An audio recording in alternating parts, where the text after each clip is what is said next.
G'day everybody, my name is Lowell and welcome to the channel. So we've got a reaction video for us today. This is reasons why American breakfasts are the way they are. So let's jump in. Let's have a look at this one, shall we? When you think of American breakfast food, you probably think of things like cereal and milk, toast, eggs, pancakes, French toast, orange juice, and coffee. Or a McDonald's breakfast burrito. But few realize that there are actual, factual reasons Americans eat the food they do at breakfast. Today, we're going to take a look at the reasons why American breakfasts are the way they are. Okay. But before we get started, be sure to subscribe to the Weird History Food channel. After that, please leave us a comment and let us know what other corners of breakfast history you would like us to explore. Okay, wakey wakey, it's eggs and bakey. America runs on Dunkin' and Starbucks and Pete's. Also Folgers, Chock-full Nuts, Maxwell House, Gevalia. Long story short, America runs on coffee. But it wasn't always that way. Once upon a time, America's breakfast beverage of choice was actually tea, which makes sense since the U.S. started out as British colonies and, well, you know how the British are with their tea. Tea? Tea was once as central to American life as it was in Britain. Both upper and middle-class colonists drank tea, both for its purported health benefits and as a social activity. You know, when you get together with your mates to clink saucers, that's probably what they called it, right? However, it was partly because of tea's strong association with British life that coffee wound up becoming the American breakfast drink of choice.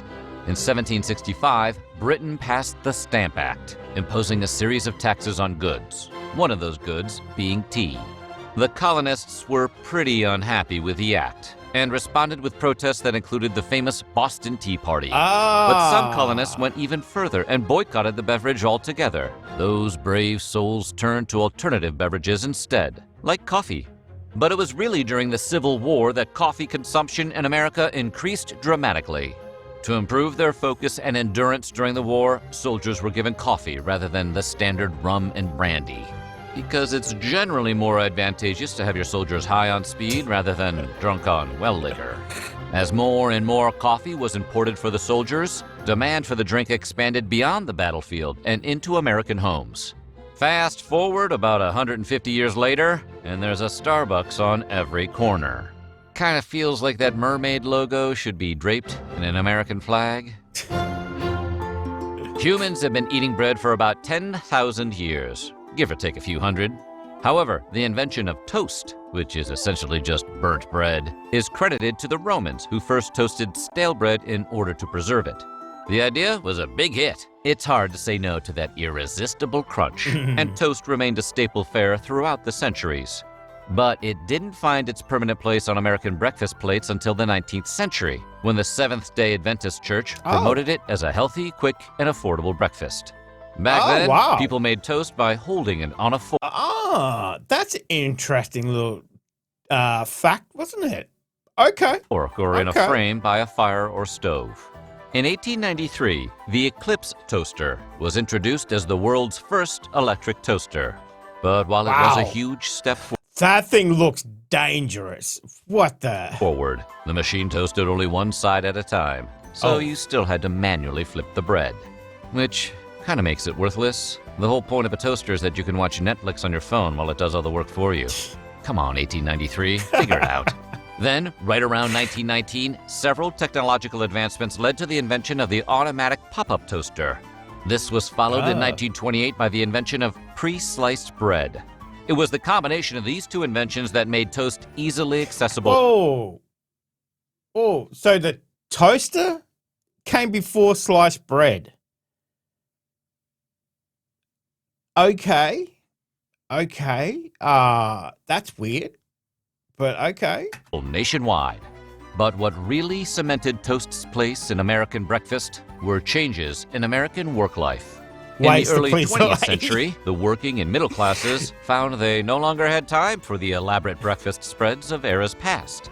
So rather than cook a full meal, homemakers started preparing breakfasts that were simple and quick.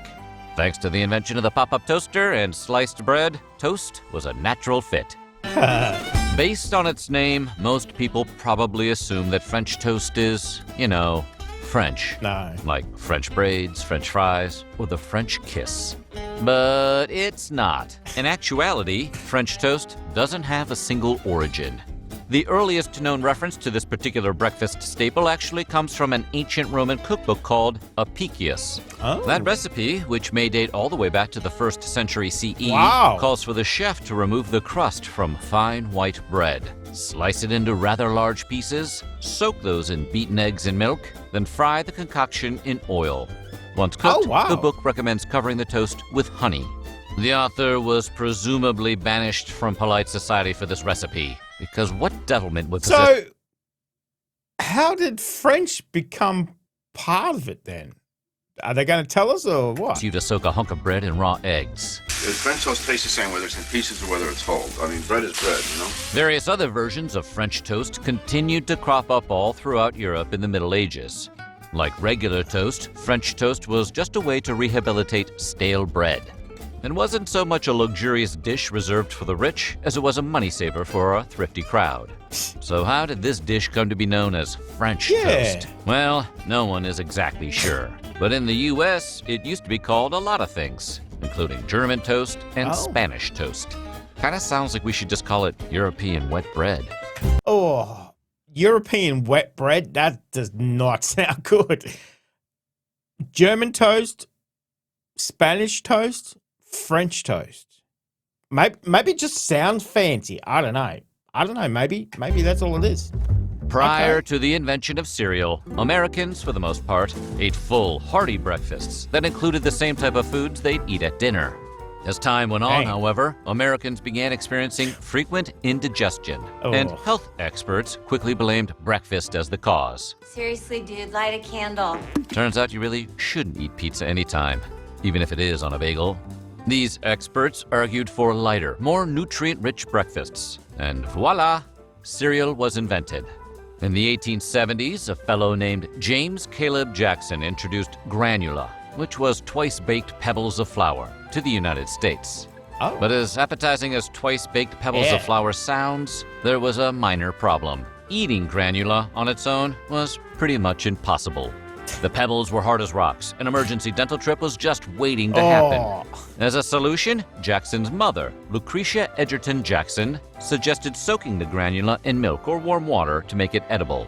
A short time later, a guy named John Harvey Kellogg, whose last name you probably recognize, came up with his own version of granula.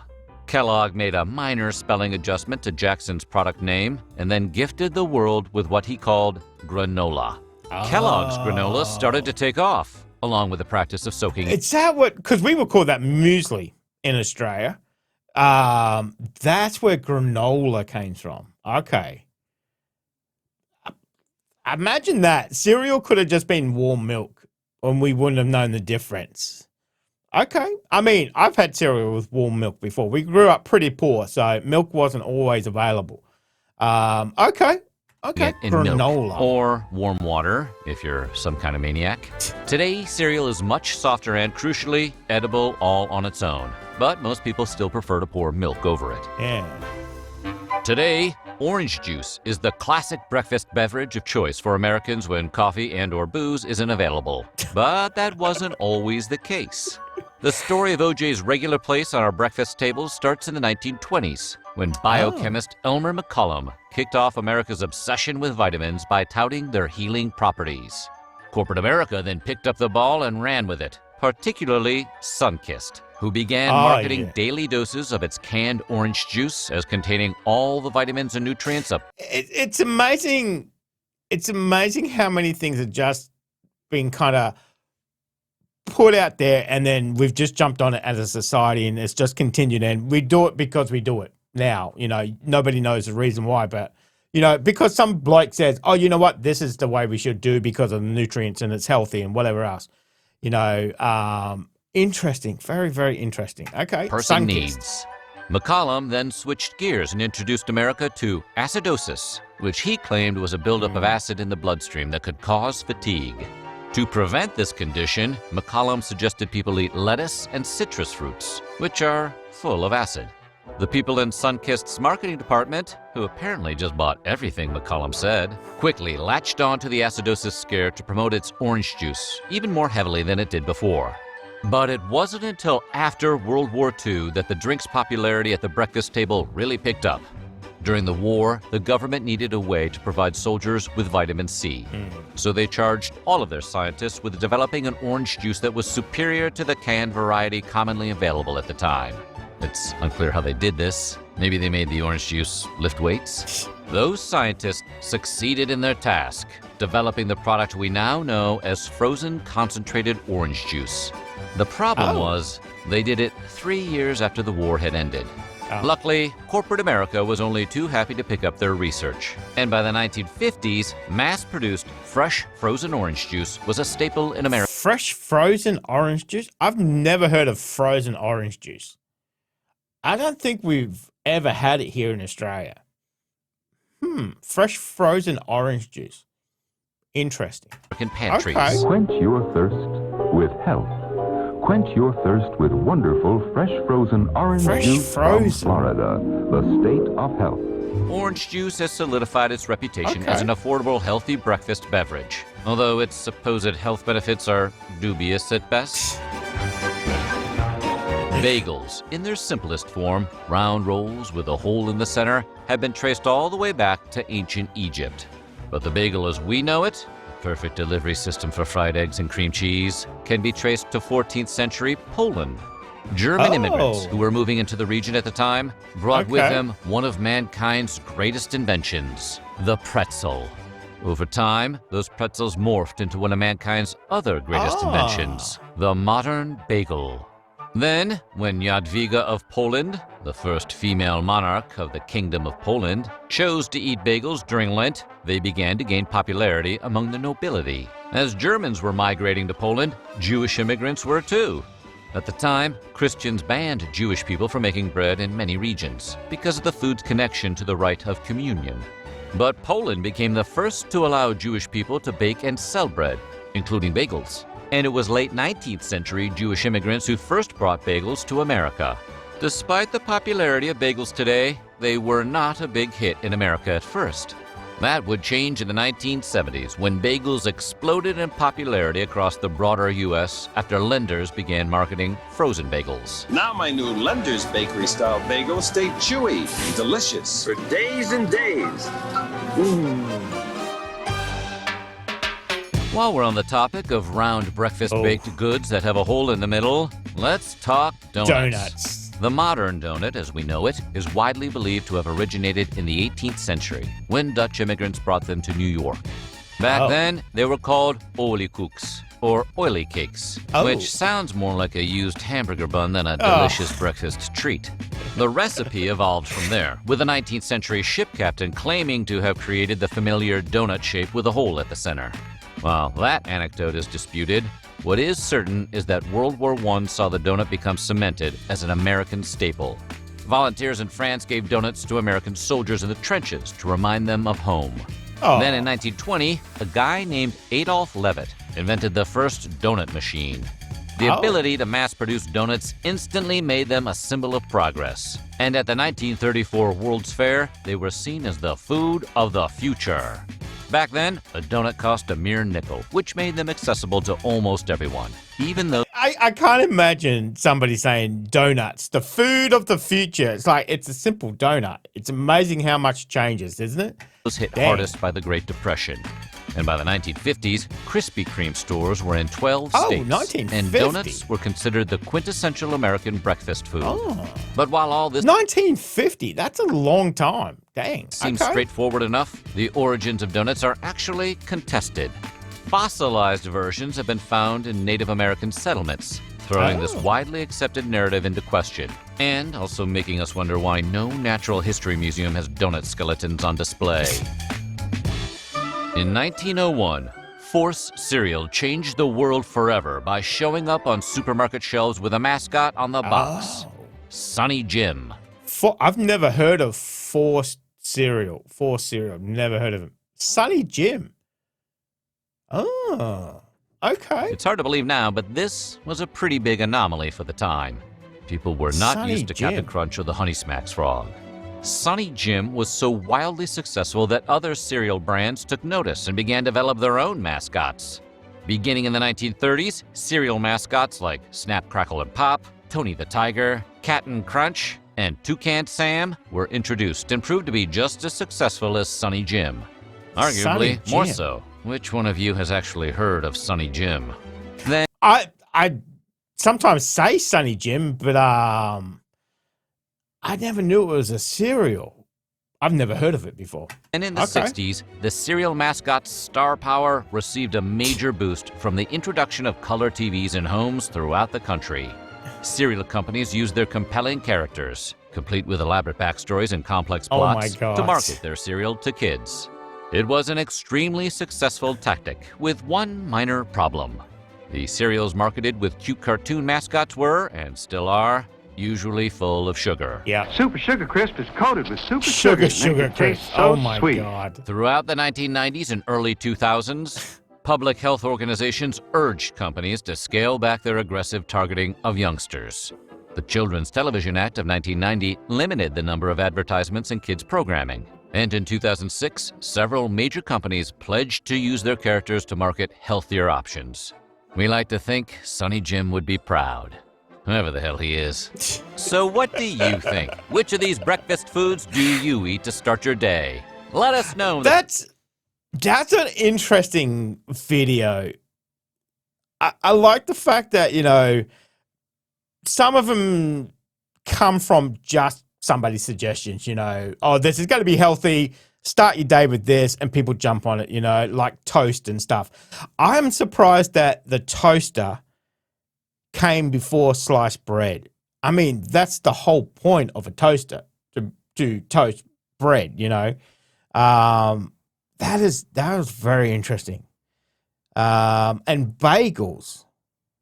I thought bagels were completely Jewish, like, but as far as, you know, that was saying, you know, they've just kind of just brought them to America. That's why people associate with Jewish people. But that's interesting. That's very interesting. I like that. I like that. Obviously some of the cereals I've never heard of Sonny Jim. Captain Crunch I've heard through the movies and stuff. I've never seen a packet.